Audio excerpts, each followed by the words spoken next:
하나님의 말씀은 누가복음 17장 11절에서 19절까지 말씀입니다. 누가복음 17장 11절에서 19절까지 말씀 세 번역으로 제가 봉독하겠습니다. 예수께서 예루살렘으로 가시는 길에 사마리아와 갈릴리 사이로 지나가시게 되었다.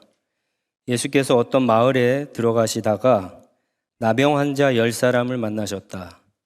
그들은 멀찍이 멈추어 서서 소리를 높여 말하였다. 예수 선생님, 우리를 불쌍히 여겨주십시오. 예수께서는 보시고 그들에게 말씀하셨다. 가서 제사장들에게 너희 몸을 보여라. 그런데 그들이 가는 동안에 몸이 깨끗해졌다.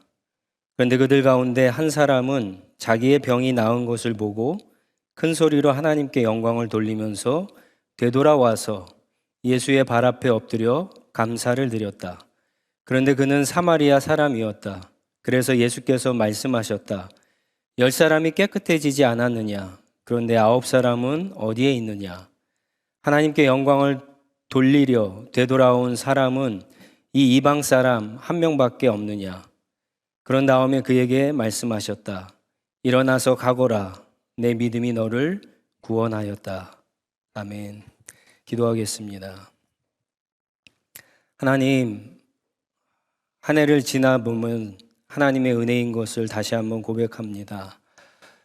특별히 예년과 다르게 정말 어렵고 힘든 시기를 지나가면서 우리가 하나님 앞에 감사할 내용들이 무엇이 있나 생각해 볼 때 결국 우리의 가장 깊은 곳에 있는 감사의 제목은 우리 주 예수 그리스도 한 분밖에 없음을 다시 한번 고백합니다.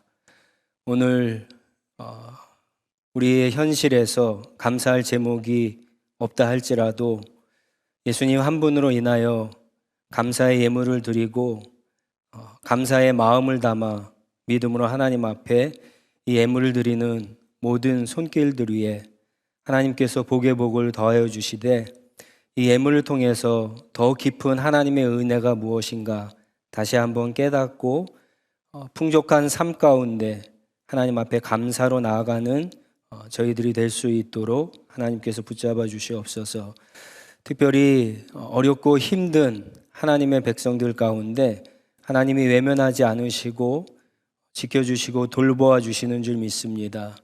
그 은혜가 우리 성도들 가정들마다 일터들마다 개인의 삶 가운데 하나님 드러나고 나타나서 하나님이 결국 모든 감사의 근원인 것을 깨닫고 주님 한 분만 바라보면서 나아갈 수 있는 저희들이 될 수 있도록 인도하여 주시옵소서. 이 시간 이제 하나님의 말씀을 받습니다. 말씀을 통해서 우리에게 찾아오시고 우리의 영혼의 깊은 곳에 하나님의 음성을 들려주시는 그 말씀을 듣는 복된 시간 되게 하시고 그 말씀의 은혜와 능력과 그 열매가 우리의 삶 가운데 풍성하게 맺어질 수 있도록, 그래서 우리의 삶을 통해서 하나님 앞에 더 큰 감사와 영광을 돌리는 복된 삶으로 우리를 인도하여 주시옵소서. 존귀하신 예수 그리스도의 이름으로 기도합니다. 아멘. 목회를 하면서 잘 이해가 되지 않고 안타까운 일 중에 하나는 소위 하나님의 은혜를 받은 사람들이 잘 변하지 않는 것입니다. 오픈하는 비즈니스마다 망했습니다. 그러다 어느 날 이게 마지막이다라고 시작한 비즈니스가 큰 성공을 거둡니다. 큰 어려움을 당할 수 있는 상황에서 신기하게도 놀랍게도 나만 피하는 경험을 합니다. 동서남북 사방으로 꽉 막힌 인생이었는데 한순간에 그 모든 길이 열립니다. 살 길이 열립니다. 차가 폐차될 정도로 큰 자동차 사고를 당했는데 멀쩡하게 살아남습니다. 정말 들어가기 어려운 테스트를 통과해서 좋은 회사에 들어가기도 하고요. 이제는 안 되는구나 하고 다 포기하고 한국으로 돌아가려고 하는데 비자가 나오고 영주권을 받는 경우도 있습니다. 큰 병에 걸려 시름시름 죽어가다가 깨끗하게 치료가 되어서 담당 의사를 놀라게 하기도 합니다. 이런 모든 것들이 다 하나님의 은혜가 맞습니다. 그래서 사람들에게 이런 은혜를 나누고 간증도 합니다. 저와 여러분 우리 모두는요, 이런 큰 은혜이든 작은 은혜이든 이제까지 살아오면서 이런 하나님의 은혜를 최소한 몇 번씩은 경험했고 앞으로도 경험할 것입니다. 그런데 이상한 것은 이런 놀라운 은혜를 경험했는데도 우리의 삶은 잘 달라지지 않는 겁니다. 은혜를 받은 처음에는 조금 달라지는가 싶었는데 시간이 흐르면서 은혜 받기 전 옛날의 모습으로 다시 돌아갑니다. 새로워지지 않습니다. 왜 그럴까요? 이것이 하나님의 은혜이다.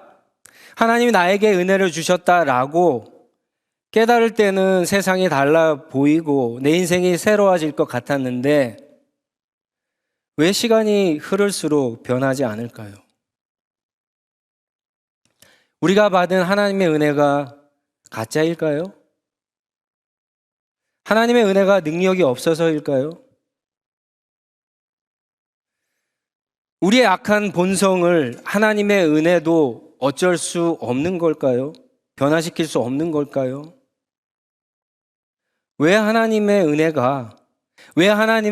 받은 내가 계속해서 새롭게 되지 못할까? 오늘 말씀은요, 10명의 나병 환자들이 예수님을 만났지만 단 한 명만 구원을 받은 이야기인데 이 속에 답이 있습니다. 10명의 나병 환자들이 예수님에 대한 소문을 듣고 찾아왔습니다. 12절에 보면은요, 이들은 예수님과 거리를 두고 멀리서 선생님, 우리를 불쌍히 여겨주세요라고 소리쳤습니다. 예수님과 거리를 둔 이유는 구약 율법에 따르면 이 나병처럼 악한 피부병에 걸린 사람은 일반 사람들과 가까이 하는 것, 접촉하는 것이 금지되었습니다. 그래서 이 나병에 걸린 사람들은 가족들과 살 수 없었고 사회로부터 격리되어서 떨어져서 살아갔습니다. 혹시라도 이들이 돌아다니다가 길에서 사람들을 만나면 나는 나병에 걸린 사람입니다라고 알려줘야만 했습니다. 만약 그렇게 하지 않으면 율법을 어긴 것이 되어서 돌에 맞아 죽을 수도 있었습니다. 예수님과 떨어져서 예수님에게 우리를 불쌍히 여겨달라고 소리쳤던 겁니다. 다행히 예수님은 이 나병 환자들을 봤고요, 그들에게 이런 말씀을 하시죠. 가서 제사장들에게 너희 몸을 보여라. 이 말씀을 하십니다. 근데 이 말씀이 좀 이상합니다.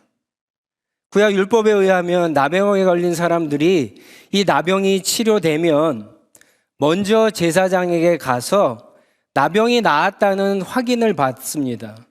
그리고는 그에 따른 감사의 제사를 드린 후에 집으로 돌아갈 수 있었습니다. 근데 지금 이 나병 환자들은 치료가 된 것이 아니거든요. 다 나은 것이 아니에요. 그런데 예수님이 제사장에게 가라고 말씀하세요.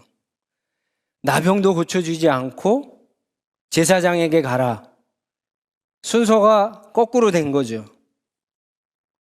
그런데 이 나병 환자들이 예수님의 말씀대로 갑니다. 그리고 가는 도중에 10명이 모두 나병이 깨끗해지는 그런 놀라운 하나님의 은혜를 경험하게 됩니다. 하지만 그들 가운데 한 명만 예수님께 다시 돌아오고 구원을 얻게 되는 이야기입니다.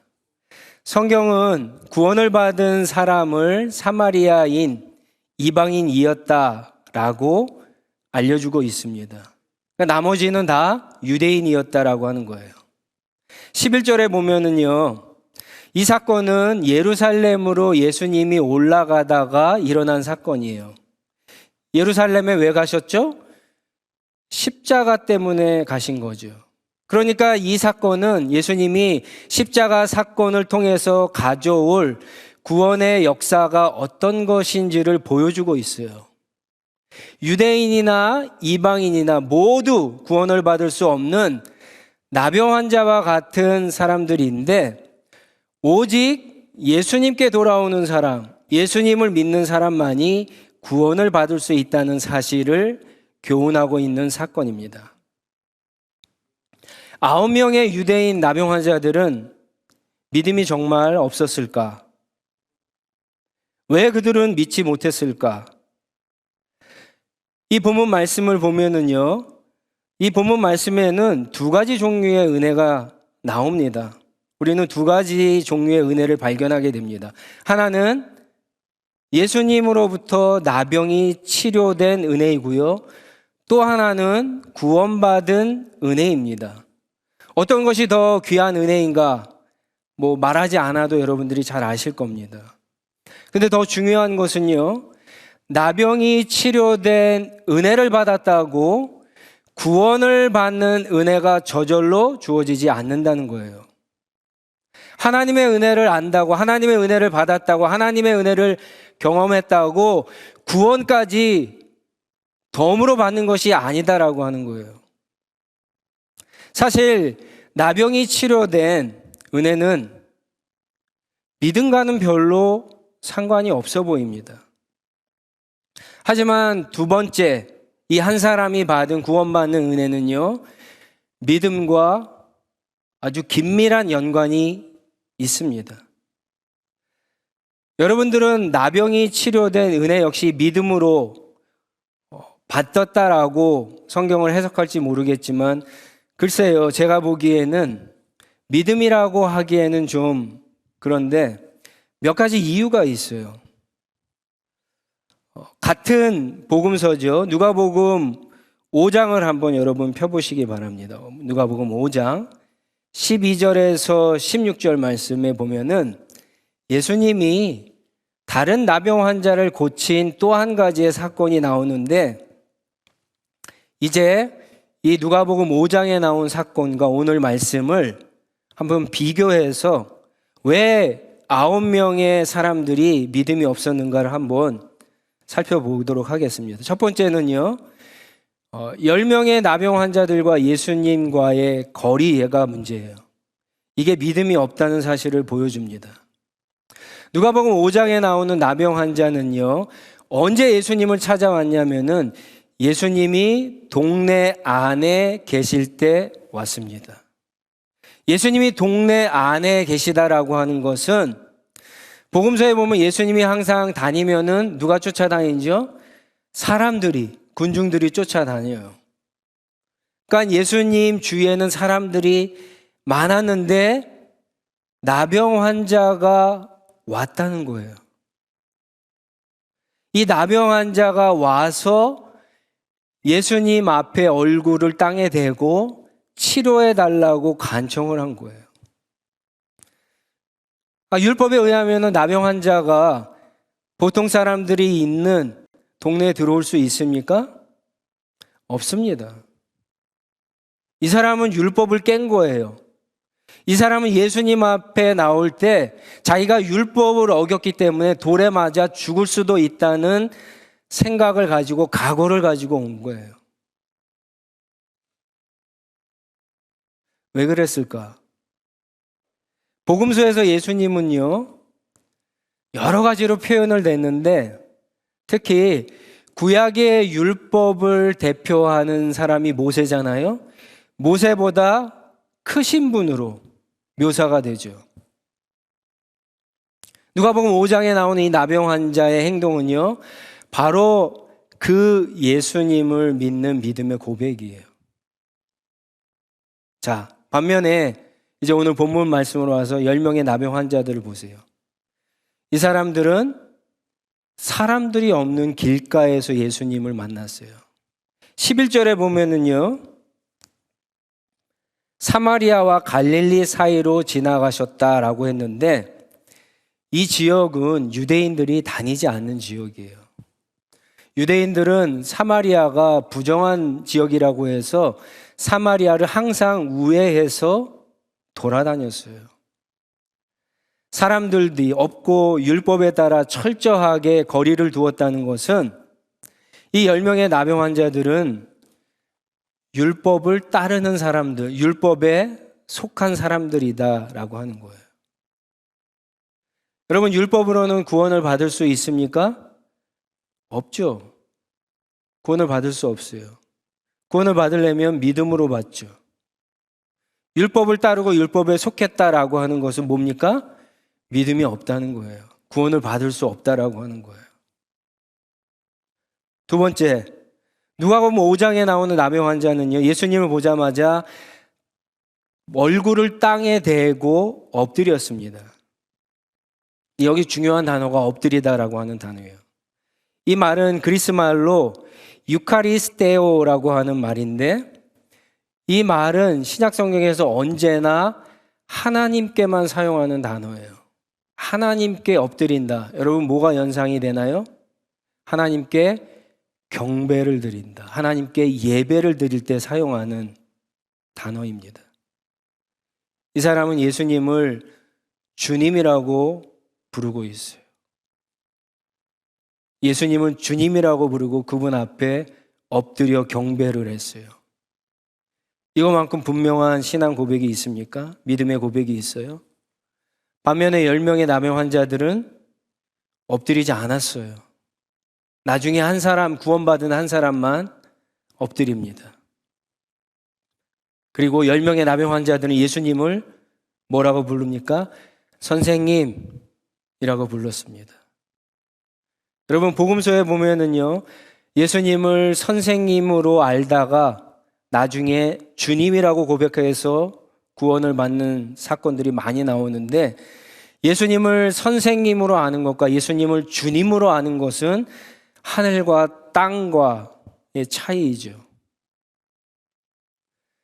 예수님을 선생님으로 아는 것과 예수님을 주님으로 아는 것과, 그러니까 예수님 앞에 나아가서 요청하는 내용도 다른 거예요.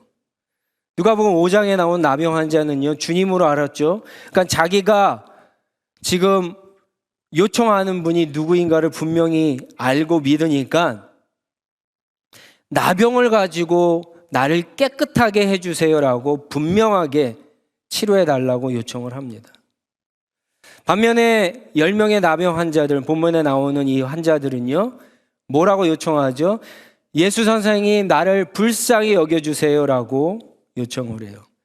불쌍히 여겨서 고쳐달라고 그렇게 해석할 수도 있지만, 불쌍히 여겨서 예수님, 오병이어로 먹을 것도 만드시는 분이라고 들었는데 먹을 것을 주세요, 돈을 주세요라고 해석할 수도 있다는 거예요.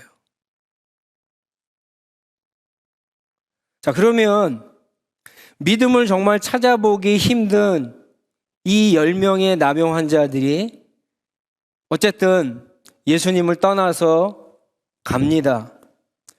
솔직히 어디로 갔는지 잘 모르겠어요. 그런데 이들이 가는 동안에 우리가 예수님의 말씀대로 제사장에게 가면 가는 동안에 우리가 다 깨끗해질 거야 라고 하는 믿음으로 갔을까요? 그렇지 않을 거예요. 오히려 가면서 투덜투덜 거리면서 서로 아마 싸웠을 거예요. 괜히 누구 말 들었다가 시간 낭비했다고, 괜히 예수님께 왔다고, 차라리 예수님에게 음식이나 돈을 달라고 할 걸, 너 때문에 그렇다, 너 때문에 그렇다, 아마 투덜거리며 싸우며 돌아갔을 겁니다. 자, 그런데 가는 도중에 모두가 나병이 깨끗하게 치료가 된 거예요. 누가 그랬죠? 나중에 말씀을 읽어보면 예수님이 그런 거예요. 예수님이 17절에 보면은 10사람이 깨끗해지지 않았느냐라고 묻잖아요. 예수님이 고쳐주신 거예요. 하나님의 은혜예요. 근데 은혜를 받은 다음에 보인 행동은 전혀 달랐어요. 딱 한 사람만 나병이 자기가 치료된 것을 보고 큰 소리로 하나님 앞에 영광을 돌립니다. 예수님께 다시 돌아와서 발 앞에 엎드려 감사를 드립니다. 자기가 치료된 것을 보고 즉시 하나님 앞에 영광을 돌렸다라고 하는 것은 이게 우연히 저절로 된 것이 아니라 하나님께서 하신 일이다 라고 하는 사실을 인정하는 행동이죠. 많은 분들이요, 자기 인생에서 놀라운 일을 경험하면 하나님의 은혜라는 것을 깨닫고 감사원금도 하고 간증도 합니다. 근데 딱 거기까지만 하세요. 그 다음이 중요한데, 그 다음이 뭘까요? 이 이방인 나병 환자가 어떻게 합니까? 예수님께 다시 돌아갑니다. 예수님께 다시 돌아가요. 다시 돌아가다라고 하는 이 단어가 예수님이 18절에 다시 한번 쓰시죠. 이 단어가 바로 가던 길에서 돌이키다라고 하는 뜻이에요. 회개하다는 뜻과 같은 단어예요. 신앙생활을 하다가 우리가 일상을 살아가다가 어려운 때, 힘들 때, 곤란할 때, 위기의 상황 가운데 길이 풀리고 낫고 모든 문제가 해결되면 하나님의 은혜라고 하는 것을 아는데, 경험했는데 달라지지 않는다면 예수님께 나아가서 그들의 인생의 방향과 목적이 달라지지 않고 옛날 그대로라고 한다면 아직 그 사람은 예수님께 완전히 돌아서지 않은 거죠. 돌아서지 않으니까 그 다음의 변화가 전혀 일어나지가 않는 겁니다. 하나님의 은혜라고 하는 사실을 알면 예수님께 돌아서야 돼요. 거기서부터 진짜 시작인 거죠. 진짜 새로운 변화가 거기서부터 시작됩니다. 내 인생의 방향, 내 인생의 목적이 달라져야 되는 거예요. 그 다음에 한 행동이 무엇입니까? 예수님의 발 앞에 엎드려 감사를 드린 거예요. 아까 발 앞에 엎드리다라고 하는 게 무슨 뜻이었죠? 전부 하나님께 쓰는 단어라 그랬죠. 하나님께 경배하고 예배를 드릴 때 쓰는 표현이죠. 예수님을 하나님으로 인정하고 그 발 앞에 엎드려 경배했다는 거예요. 그 앞에 예배를 드렸다는 거예요. 감사를 했다는 거예요. 오늘날 많은 그리스도인들이요, 예배의 의미를 잘 모릅니다. 예배라고 하는 것이 그저 하나님을 찬양하고 기도하고 설교 듣고 헌금하는 것이 예배라고 생각하는데 그렇지 않죠. 한 주간 동안 주신 은혜를 감사하는 것이 예배가 아니에요. 예배는 예수 그리스도를 나의 주님으로 인정하고 돌이키는 거예요. 돌아서는 거예요. 내가 가던 방향에서 완전히 돌아서는 거예요. 그 고백이 예배 가운데 있어야 돼요. 이제까지는 내가 내 인생의 주인이었는데 예수님이 주인입니다라고 엎드리는 거예요. 주님 앞에 맡기는 거예요.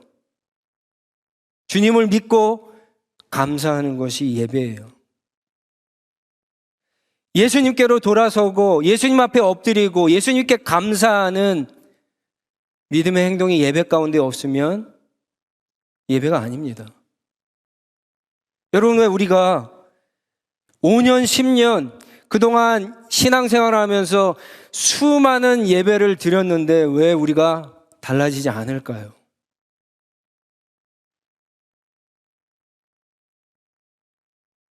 돌아서지 않았거나 예수님을 나의 주인으로 인정하지 않았구나. 그래서 주님 앞에 완전하게 엎드리지 않았기 때문에 그런 거죠.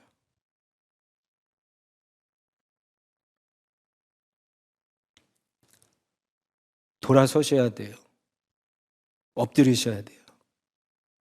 예수님을 나의 주인으로 인정하시고 의지하시고 맡기셔야 돼요. 예수님이 그러면 무슨 말씀을 하실까? 이방인 이 나병 환자가 주님께로 다시 와서 엎드려 감사를 했을 때 17절에 그런 말씀을 하시죠. 10사람이 깨끗해지지 않았느냐? 그런데 9사람은 어디에 있느냐?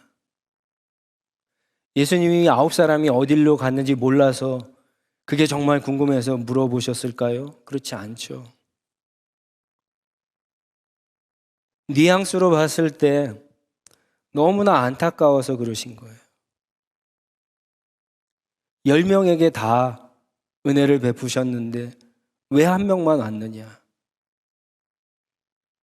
그게 또 이방 사람이었죠. 안타까워서 이 말씀을 하시는 거예요.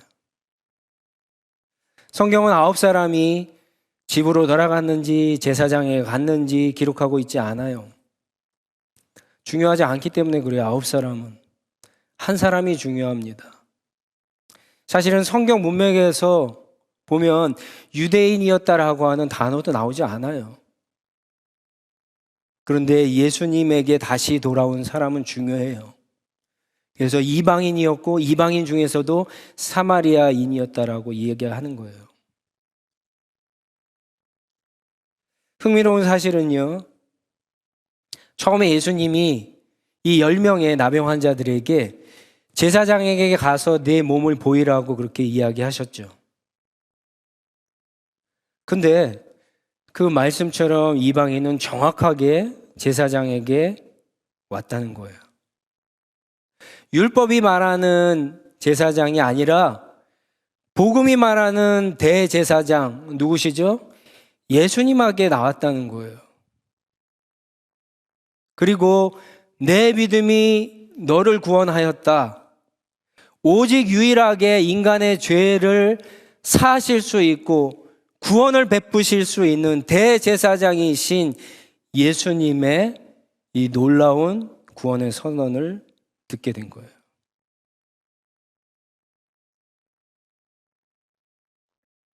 저와 여러분, 우리 모두는요, 나병이 치료되는 구원은, 및 은혜는요, 이미 한두 번쯤은 다 받은 사람들이에요. 그렇죠? 그럼 17절 말씀에 주목하셔야 돼요.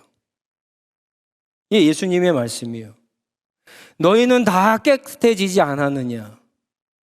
그런데 9사람은 어디에 있느냐? 너희는 다 하나님의 은혜를 이미 한두 번은 받지 않았느냐? 그런데 왜 나에게 돌아서고 내 앞에 엎드리고 나를 하나님이라고 부르는 사람은 왜 한 명밖에 없느냐? 여러분, 이 주님의 음성을 들으실 수 있으시나요?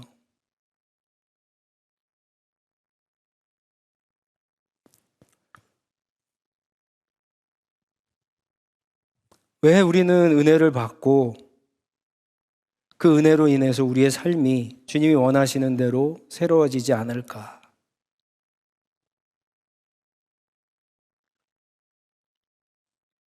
어쩌면 이 유대인이라고 하는 이 말 안에 그것이 담겨 있을지 모르겠습니다. 유대인들은 어떤 사람들이죠? 하나님의 은혜를 받았다라고 하는 사람들이에요. 하나님의 택함 받은 사람들. 그들은 늘 하나님의 말씀을 가지고 있다는 사람이에요. 그들은 늘 하나님의 성전에 들락날락 했던 사람들이에요. 꼭 우리 같지 않나요? 우리는 마음껏 예배당에 들락날락 거리잖아요. 우리는 하나님을 아버지라고 부르고 있지 않나요? 우리는 하나님의 은혜를 늘 경험하고 있다라고 생각을 하잖아요. 우리는 하나님 앞에 봉사하고 있다고 생각하잖아요. 우리는 하나님으로부터 직분을 받았다고 생각하잖아요. 그런데 그 은혜가 참된 구원을 주시는 은혜까지 우리를 예수님께로 돌아서지 못하게 하고 엎드리지 못하게 하고 예수님을 하나님으로 인정하지 못하게 하는지도 모르겠습니다. 오늘은 추수감사절입니다. 지난 한 해 동안 그리고 이제까지 베풀어 주신 하나님의 은혜를 카운트하는 날이죠. 지금까지 나병이 치료된 은혜만 카운트했다면 이제는 그렇게 하지 마시고 그 은혜를 통해서 예수님께 돌아서고 예수님 발 앞에 엎드려 하나님이 기뻐하시는 감사를 드리실 수 있기를 바랍니다. 그래서 주님이 주시는 가장 귀한 은혜, 구원을 받게 되는 복이 우리 모두에게 있기를 간절히 축복합니다. 기도하겠습니다. 우리 자리에서 일어나서 한번 주신 말씀 가지고 기도하겠는데 여러분 이 말씀을 한번 떠올려 보시기 바랍니다. 예수님의 말씀이죠. 10사람이 다 깨끗해지지 않았느냐? 그런데 9사람은 어디에 있느냐? 혹시 이게 나에게 주시는 말씀 아닐까요? 아무개야 너 내가 그동안 얼마나 은혜를 많이 줬느냐? 내지는 너는 지금 어디에 있느냐?